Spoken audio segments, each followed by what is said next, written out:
I was standing in the parking lot with my phone pressed to my ear, listening to my brother laugh like he hadn't just erased a year of my life with one decision. The sun was sharp that morning, the kind that made everything feel exposed. I remember squinting, staring at the empty space where my car was supposed to be. The oil stain on the concrete was still there. The dented yellow line I always parked crooked over. Everything was the same, except the one thing that mattered. "Relax," he said, dragging the word out. "It's just a car. Just a car." My throat tightened, but I didn't raise my voice. I never did. I stood there in my office heels, blazer still buttoned, holding a latte that had gone cold in my hand, while people walked past me to their perfectly functioning lives. "You sold it," I said quietly. "Yeah," he replied, completely unbothered. "I needed the money. You weren't using it this morning anyway." That was the moment something inside me went very still. I didn't scream. I didn't cry. I didn't ask him how he got the title or why he thought he had the right. I didn't even ask where it was. I already knew. He had always believed that whatever was mine was eventually his. My time. My patience. My silence. He'd been training me my whole life to accept that. What he didn't know, what no one knew, was that I'd stopped being the version of myself that forgave without remembering. I closed my eyes and let the sounds of the city wash over me. Car doors slamming. Someone laughing too loudly. A horn blaring in the distance. They didn't know what I had already done. "Not yet. You'll pay me back," he continued, like this was a casual loan. "Once I get back on my feet." I smiled then. Not because I believed him, but because I finally understood something. My brother didn't just owe money. He owed obedience. And I was about to collect it slowly. I didn't go home after that call. I went to work. That probably sounds strange, but my office had always been the only place where I felt entirely in control. Clean glass walls. Quiet authority. People who listened when I spoke. I sat at my desk, logged into my computer, and pulled up a file I hadn't touched in months. My company had grown faster than I'd expected. Faster than I'd planned. And with growth came needs, logistics, staffing, oversight. Roles that required trust. Roles that required leverage. I scrolled, thoughtful. Then I typed my brother's name into the internal notes section. No position yet. No salary listed. Just a single line beneath it. Potential asset. High risk. Maximum control required. What I didn't realize then, what makes me pause even now when I think about it, was how perfectly he'd handed me the power he used to mock. All because he thought I wouldn't fight back. I didn't confront him that day. I let him enjoy his little victory. He called that night, cheerful, talking about how things were finally turning around for him. I listened while he ate dinner he hadn't paid for, sitting in an apartment I'd helped him move into after his last rough patch. "You'll figure something out," he said. "You always do." I stared at the wall, imagining my car, in someone else's driveway. The leather seat I'd saved for. The steering wheel worn perfectly to my grip. The independence it represented. "Yeah," I said softly. "I always do." He didn't hear the difference in my voice. He never did. 3 weeks later, I invited him to lunch. He showed up late, sunglasses on, confident, sloppy and unearned. He hugged me like nothing had happened, like he hadn't crossed a line you don't come back from. "I heard you're hiring," he said casually, glancing at the menu. I sipped my water, watching him over the rim of the glass. "I am." His eyebrows lifted. "See? I told you things would work out." I set my glass down carefully. "I might have something for you," I continued. "Temporary. Contract-based." His smile widened. "Look at that," he said. "Family helping family." I smiled back. Not because he was right, but because he had no idea what kind of help I was offering. When the server walked away, he leaned in. "So," he said, "what would I be doing?" I folded my hands on the table. You'd be driving again, I said calmly. His eyes lit up. You got a new car already? I held his gaze. No, I said. You'd be driving mine. The smile froze on his face. I let the silence stretch just long enough to make him uncomfortable. What do you mean? He asked. I tilted my head slightly, studying him. I bought it back. His mouth opened, then closed. With conditions, I added. He laughed nervously. You're serious? Completely. That was the first time I saw it. The flicker of doubt. And for the first time in our lives, my brother realized he might not be the one in control anymore. What I didn't realize then was how far he would fall once he agreed, and how much he would beg by the time I was finished. He didn't answer right away. Instead, he leaned back in his chair, crossed his arms, and laughed like I'd just told him a joke that almost landed. You bought it back, he repeated. So, what? You want me to feel bad now? I watched the way his fingers drummed against his sleeve. Too fast. Too practiced. He was pretending ease, but something underneath had shifted. He hadn't expected me to recover that quickly. He definitely hadn't expected me to recover at all. I don't want you to feel anything, I said. This isn't about feelings. That's when his smile faded. Because my brother thrived on emotion. On guilt. On chaos. On people reacting. When I took that away, he didn't know where to stand. So what are the conditions? He asked, irritation creeping in. Because if this is about punishing me, it's about work, I interrupted gently. And accountability. The word hung between us like a foreign language. I reached into my bag and slid a thin folder across the table. No dramatic flourish. No warning. Just paper meeting wood. He glanced at it, then back at me. You brought a contract to lunch? I brought an opportunity, I corrected.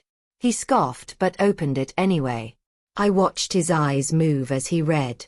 Slower than I expected. His brow furrowed at the clauses, the timelines, the very deliberate language. I'd spent weeks with my legal team shaping every sentence into something airtight and invisible. On the surface, it was simple. He would work for me as a driver and logistics assistant. Fixed hours. Modest pay. Temporary term. But beneath that, beneath the words he skimmed too quickly, were rules that changed everything. You want me to clock in, he said, incredulous. Like, actually clock in? Yes. And report to a supervisor? Yes. He laughed again, sharper this time. You're kidding. I'm your brother. I tilted my head. And he stared at me like he was trying to find the punchline. You've never talked to me like this, he said. I nodded slowly. I know. That was another thing he wasn't used to. Me agreeing without apologizing. He flipped to the last page. Wait, he said. What's this? That's the vehicle usage agreement, I said calmly. His finger tapped the paragraph. It says the car remains company property. It does. And that misuse or misconduct results in immediate termination. Yes. And, he stopped rereading, then looked up. That I'm financially liable for damages? I met his eyes. You sold it once already. The silence that followed was thick, uncomfortable. The server passed by, oblivious. A couple at the next table laughed over dessert. My brother closed the folder slowly. You're enjoying this, he accused. I didn't answer right away. I thought about the way I'd stood in that parking lot weeks earlier. The empty space. The sun. The way my voice hadn't shaken even though my hands had. No, I said finally. I'm correcting something. He leaned forward, lowering his voice. You think this makes us even? I leaned forward too. No, I said softly. I think this makes us honest. His jaw tightened. He didn't sign it that day. He told me he needed time. That he had other options. That he wasn't desperate. I let him believe that. 2 days later, he called me at midnight. His voice was different then. Less swagger. More edge. "Is the position still open?" he asked. I glanced at my laptop, already open to the onboarding portal I'd prepared in advance. "It is," I said. "Same terms." "Yes." A pause. "Okay," he said. "I'll do it." I closed my eyes for just a moment. "Come in tomorrow," I told him. 9 sharp. The first day he showed up late. Not dramatically. Just 8 minutes. Enough to test me. Enough to see what I'd tolerate. I said nothing. I handed him a badge. A uniform polo. A clipboard. "You'll be driving deliveries today," I said. "Routes are listed." He glanced out the window. At my car. Clean. Polished. Parked where he could see it. "You serious?" he muttered. "Yes." He hesitated before taking the keys. For a second, just a second, I thought he might refuse. But then his shoulders slumped, and he reached out. When his fingers closed around them, I felt something tighten in my chest. Not triumph. Recognition. He'd crossed another line. The first week, he followed the rules. Mostly. The second week, the complaints started. He missed a checkpoint. Took an unscheduled break. Used the car radio when he wasn't supposed to. Each time, I documented it. I never raised my voice. Never confronted him publicly. Never gave him the satisfaction of a fight. And that unsettled him more than anger ever could. "You're different," he said one afternoon, leaning against the car after a shift. "You don't even look at me the same." I locked the office door behind me. "Work changes dynamics," I replied. He searched my face. "You're not over it, are you?" I met his gaze evenly. This isn't about getting over anything. It was about watching him realize, inch by inch, that the power he took from me had cost him far more than money. What I didn't realize then was how quickly resentment would turn into desperation, and how dangerous he would become once he understood he couldn't escape the contract he'd signed. By the 3rd week, my brother stopped pretending this was temporary. I could see it in the way he lingered after his shifts, sitting in the driver's seat with the engine off, hands resting on the steering wheel like he was trying to remember what it felt like to own something outright. I never rushed him. Never acknowledged it. Silence has a way of pressing on people who are used to noise. He started making comments, small at first. "Did you really need to log that? Other companies wouldn't care about 5 minutes. You're taking this a little personally, don't you think?" I wrote everything down. Every remark. Every deviation. Every quiet rebellion disguised as humor. Because I knew something he didn't. People like my brother don't explode immediately. They leak first. Frustration seeps out through jokes, sarcasm, and little acts of defiance. And if you're patient enough, those leaks show you exactly where the structure is weakest. The first real crack came on a Thursday.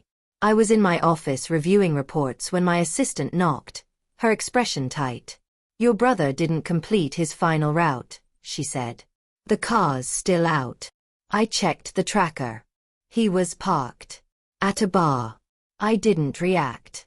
"Thank you," I said. "I'll handle it." I waited 20 minutes before calling. He answered on the 4th ring, voice loud with background noise. "Hey," he said. "What's up?" "Your shift ended at 6, I said calmly. "It's 7:20. "Yeah," he replied. "I'm wrapping up." "You're at McKenna's," I said. Silence. "How do you?" "The car is company property," I reminded him. "Return it. Now." He exhaled sharply. "You can't be serious." "I am."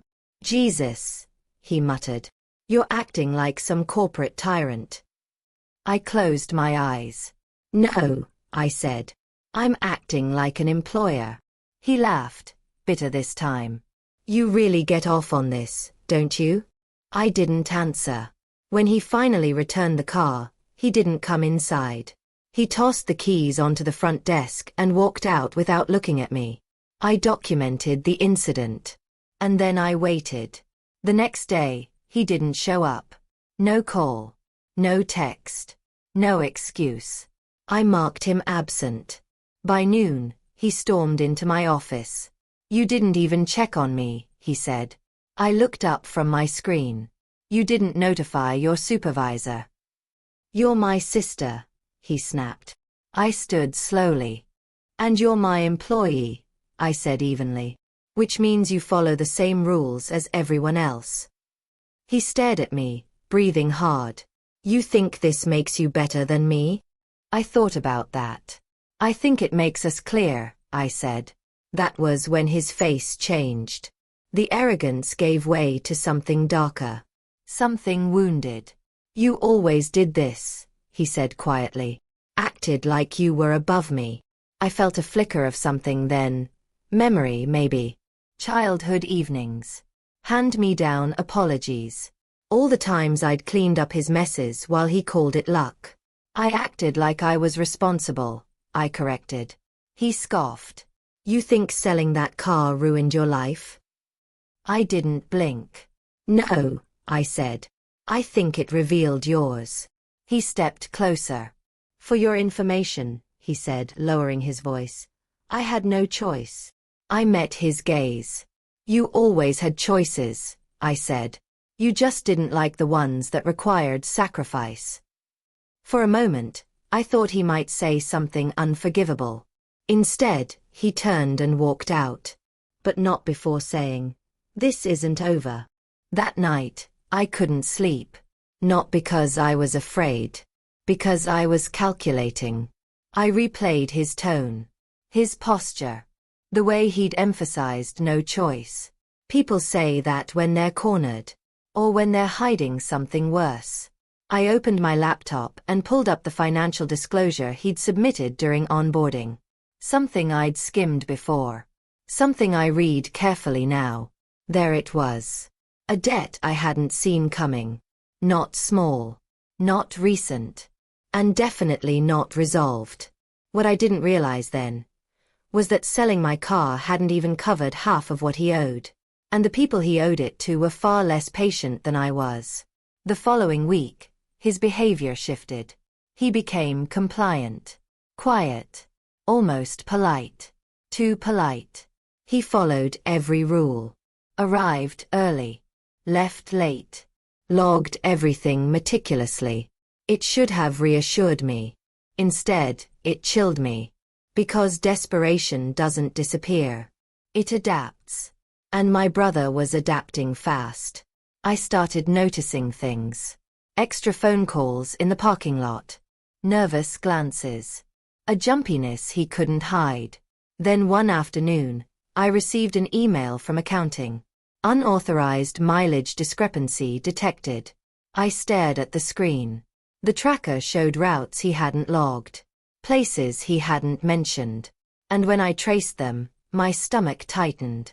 Because they weren't delivery locations. They were addresses. Residential. And one of them was mine. I didn't confront him right away. That surprised even me. Instead, I sat in my car that evening. My car, parked safely in my garage, and stared at the dashboard lights glowing softly in the dark. The smell of leather and lemon cleaner filled the space, grounding me. He'd driven here. Without permission. Without disclosure. Without understanding how much that single choice revealed. People who are innocent don't circle your house like that. They don't test boundaries in silence. They don't act like they're checking exits. I slept with my phone on my nightstand that night, volume all the way up. Not because I expected him to call, but because I wanted proof if he didn't. Morning came without incident. At 9 sharp, he clocked in. Perfectly on time. I watched him through the glass wall of my office as he logged his hours, posture stiff, eyes forward. He didn't look at me. Not once. That told me everything. I waited until mid-morning, then called him into my office. He walked in cautiously, Like someone stepping into a room they knew held answers they weren't ready to hear. "You wanted to see me?" he asked. I gestured to the chair. "Sit." He hesitated, then obeyed. I turned my monitor so he could see it. A map. Red lines tracing his movements over the past week. He swallowed. "You want to explain this?" I asked calmly. His eyes darted across the screen. I must have forgotten to log." I raised a hand. "Stop," I said. "I already know." He leaned back, crossing his arms. Defensive. Predictable. "You spying on me now?" he scoffed. "I'm monitoring company assets," I replied. "Which you agreed to." He laughed. Hollow. "You really went all out, didn't you?" I folded my hands. "You came to my house," I said. That landed. His jaw tightened. "I was in the area." "You parked outside for 12 minutes, I continued. "Engine running. No delivery scheduled." Silence. "Not the performative kind. The real kind." "I needed to think," he muttered. "About what?" I asked. He looked up at me then, eyes sharp with something close to fear. "How far you'd go," he said. I nodded slowly. "That's what I thought." I slid another document across the desk. A formal notice. Violation of contract. Unauthorized use. Grounds for immediate termination. His face drained of color. "You're firing me?" he asked. "Not yet," I said. He exhaled shakily. "Then what?" I leaned forward. "Then we talk about your debt." His head snapped up. "You went through my finances. You disclosed them," I said. "You didn't expect me to read them." He laughed bitterly. "Of course you did. I know about the loan," I continued. "I know about the interest. And I know about the people involved." He went very still. "You don't understand," he said quietly. "They don't wait." "I know," I replied. "That's why you sold my car." His shoulders sagged, just slightly. "I was going to tell you," he said. "When?" I asked. "After they came to my door?" He flinched. That was the moment I understood just how close the danger really was. I stood and walked to the window, giving him space to unravel without an audience. "You have a choice," I said. "You can walk out right now. Contract terminated. Car off limits. Whatever happens next is not my concern." He didn't move. "Or," I continued, "you can stay. Follow every rule. Every instruction. And I will help you restructure the debt." He laughed softly. "You mean control me?" I turned back to face him. "I mean protect what's mine," I said. "Including my safety." He stared at the floor. "How long?" he asked. "Until it's resolved," I said. "Or until you break the contract again." "And if I do?" I held his gaze. "Then you lose everything," I said. "Including the car. Including your income. Including my silence." That was the real leverage. He knew it. I knew he knew it. "Why are you doing this?" he asked finally. I thought about that question longer than he expected. "Because you took something from me," I said. "And I needed you to understand the cost." He nodded slowly. "Okay," he whispered. "I'll stay." I handed him the revised agreement. He signed without reading it this time. From that day on, he changed. Not for the better. For the smaller. He stopped challenging me. Stopped joking. Stopped pushing. He followed instructions with mechanical precision. But something else crept in to replace the arrogance. Fear. And fear has a way of making people reckless. I started getting reports. Minor errors. Unusual stress. Missed sleep. Then one afternoon, my assistant came in, pale. "There's someone here asking for your brother," she said. "He won't give a name." My stomach tightened. I looked out through the glass. A man stood near the reception desk. Tall. Still. Watching.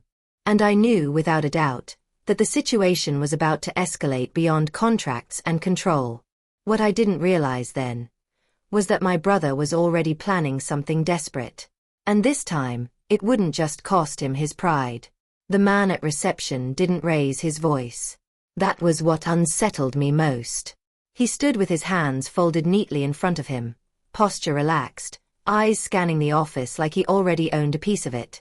When my assistant asked him to leave, he smiled politely and said he'd wait. For my brother. I didn't go out there. Instead, I called my brother into my office and closed the door behind him.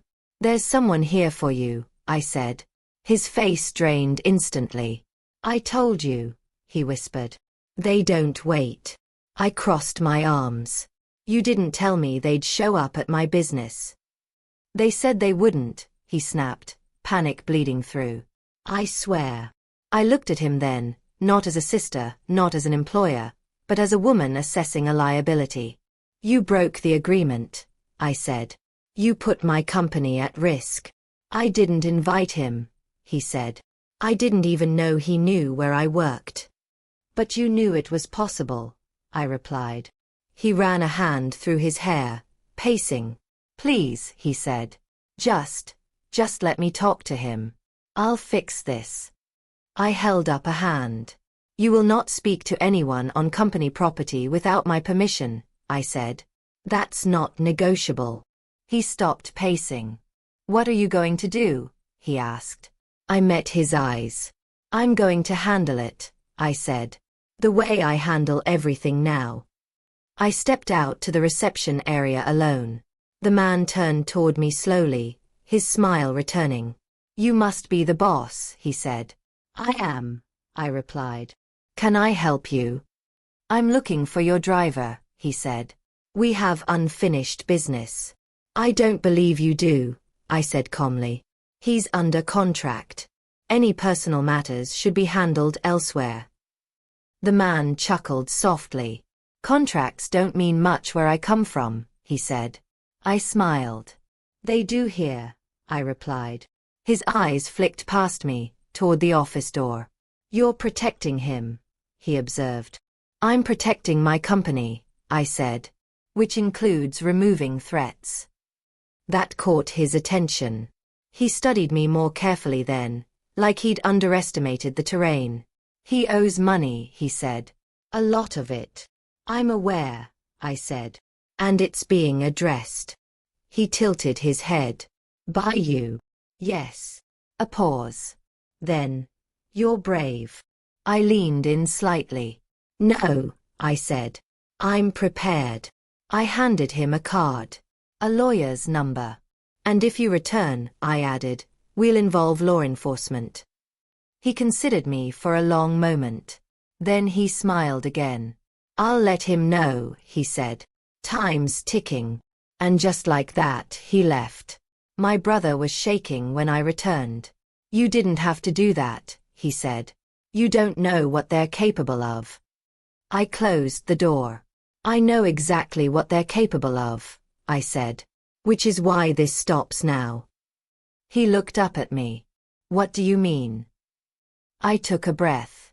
"I'm paying the debt," I said. His mouth fell open. "You can't," he said.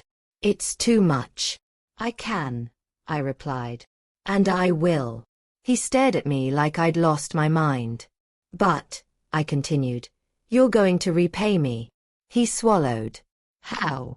I slid another document across the desk. "A repayment agreement. Wage garnishment. Extended term. Behavioral clauses. You'll work for me until every cent is repaid," I said. "And you'll follow every rule without exception." He laughed weakly. "You're serious." "I've never been more serious," I said. He looked down at the paper, then back at me. "Why?" he asked again. "After everything I did." I thought about the car. The betrayal. The way he'd stood in my driveway without telling me. "Because if I don't," I said, "you'll keep doing this to someone else." He signed. The money transfer went through that afternoon. I watched the confirmation screen without relief. Just resolve. Because I knew something he didn't. Debt like that doesn't disappear overnight. And neither does entitlement. For a while, things were calm. Too calm. He worked longer hours. Took fewer breaks. Spoke only when spoken to. I could see the resentment building behind his eyes. And then, one evening, I got an alert. Vehicle movement detected. Unauthorized hours. I checked the time. 11:47 p.m. My heart pounded. I checked the location. My car was moving. And my brother wasn't scheduled. I grabbed my keys and drove. When I found the car, it was parked behind an abandoned strip mall. Lights off. Engine cold. I got out slowly. And that's when I saw him. Standing beside the trunk. Talking to someone on the phone. I just need a few more days, he said urgently. I swear. My stomach dropped. Because he wasn't talking to a friend. And he wasn't asking for time. He was making a deal. Using my car as leverage. Again. What I didn't realize then was that this betrayal would finally force me to choose between saving him or ending this once and for all. I stayed in my car and watched him. The distance between us wasn't more than 50 feet, but it felt like a lifetime. The strip mall lights flickered weakly, casting long shadows across cracked asphalt. My brother paced beside my car, phone pressed to his ear, voice low and frantic. I told you, he said. She paid it. It's clean now. He paused, listening. No, I can get it, he insisted. I just need time. I felt something settle in my chest then. Not anger. Clarity. This wasn't desperation anymore. This was habit. He ended the call and leaned against the trunk, rubbing his face with both hands. For a moment, he looked small. Exhausted. Almost human. Then he opened the trunk. That was when I stepped out. What are you doing? I asked. He jumped, slamming the trunk shut. Jesus, he snapped. You scared me. I walked closer, heels echoing against the pavement. It's nearly midnight, I said. You took the car without permission. Again. He laughed nervously. I was just. Stop, I said. The word cut sharper than shouting ever could. He froze. I heard you, I continued. Every word. His face drained of color. You followed me, he accused. I protected my property, I corrected. The same way I've been doing since you sold it. He looked away. I was just trying to fix things, he muttered. You were trying to make another deal with something that doesn't belong to you, I said. Again. Silence stretched between us. Then he turned on me. You think you're better than me now, he shouted. Because you have money. Because you wear a suit and hide behind paperwork. I didn't flinch. No, I said. I think I'm done cleaning up after you. He laughed, bitter and wild. You love this, he said. You love having me under your thumb. I stepped closer. What I love, I said quietly, is knowing you can't hurt me anymore. That stopped him. I took out my phone and held it up. I recorded everything, I said. The tracker. The unauthorized use. This conversation. His eyes widened. You wouldn't, he said. I already have, I replied. He shook his head, backing away. You can't do this to me, he said. I'm your brother. I nodded. And that's the only reason you're not in handcuffs right now, I said. He slumped against the car. What are you going to do? He asked, voice cracking. I took a breath. You're done driving, I said. Effective immediately. What? He snapped. You can't. I can, I said. And I am. I pulled the spare keys from my bag. I'm terminating your access to all company assets, I continued. You'll remain employed, but under supervision. No car. No autonomy. He stared at me in disbelief. "You're ruining me," he whispered. I thought about that. "No," I said. "You did that long before I stepped in." The next day, I made it official. HR documentation. Security updates. Revised duties. He was reassigned to warehouse support. Manual labor. Fixed hours. Constant oversight. He didn't argue. He couldn't. The rumors spread quickly. People noticed the change. The once cocky driver now stacking boxes. Logging inventory. Asking permission for everything. He avoided my eyes. And I let him. Because humiliation, I'd learned, doesn't need an audience to work.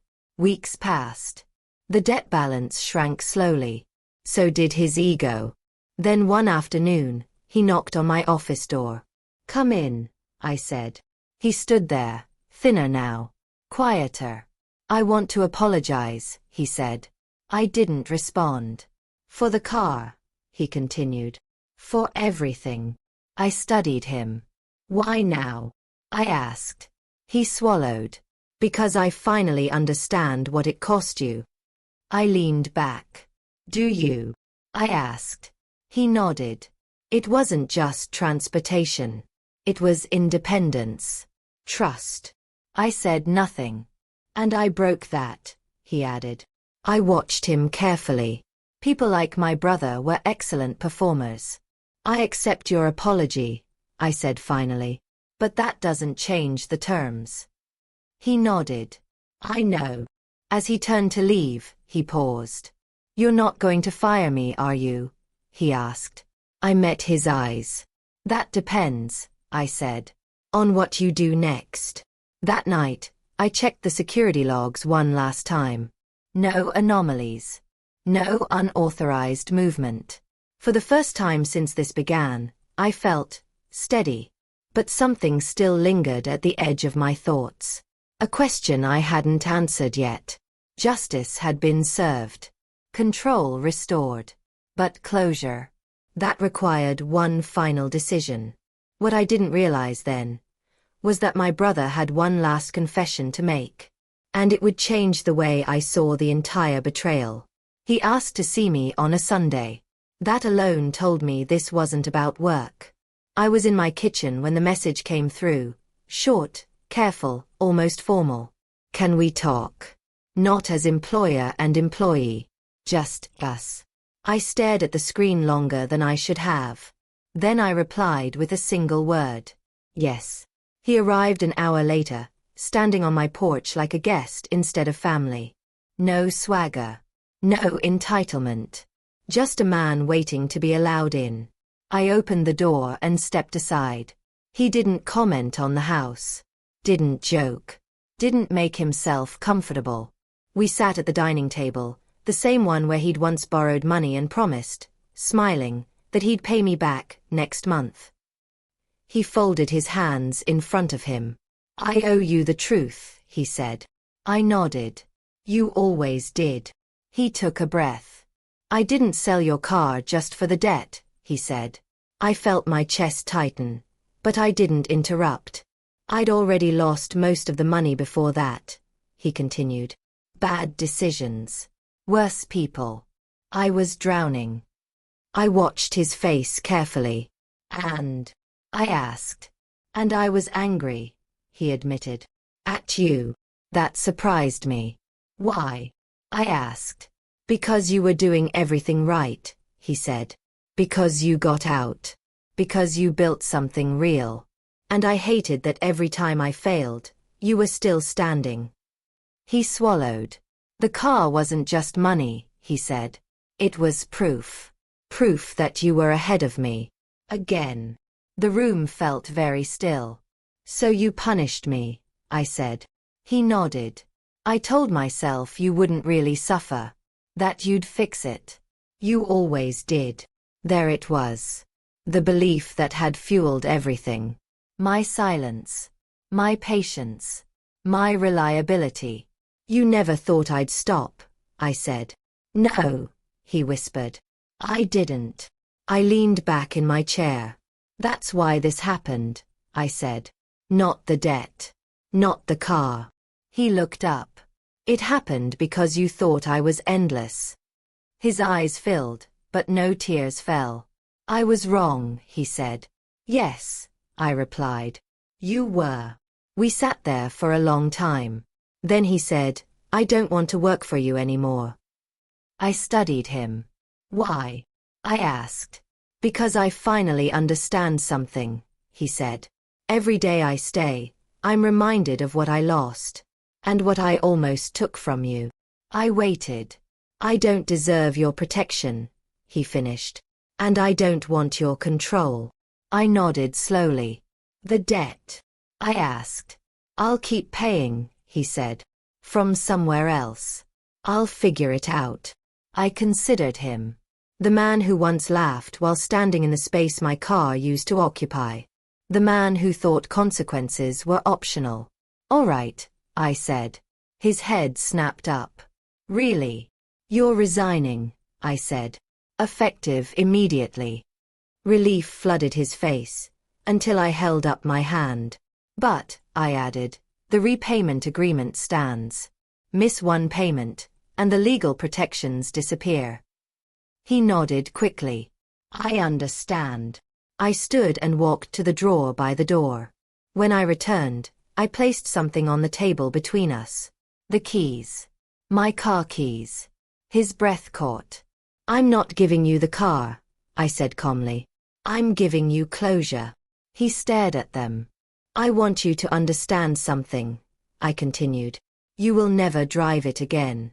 Not because I'm angry, but because some privileges don't come back once they're abused. He nodded, eyes fixed on the table. You can go, I said. He stood. At the door he turned. You really won, he said quietly. I met his gaze. No, I said. I stopped losing. Months passed. The payments came on time. Every time. I never reached out. Neither did he. I sold the car eventually. Not because I needed to, but because I wanted to. I bought a new one. Different model. Different color. A clean start. Sometimes, people ask me if I regret helping him. I always answer the same way. I didn't help him, I say. I taught him. And sometimes, when I'm driving alone, the road quiet and open, I think about that empty parking space where this all began. The humiliation. The laughter. The moment he thought he'd taken something from me forever. They didn't know what I had already done. And neither did he.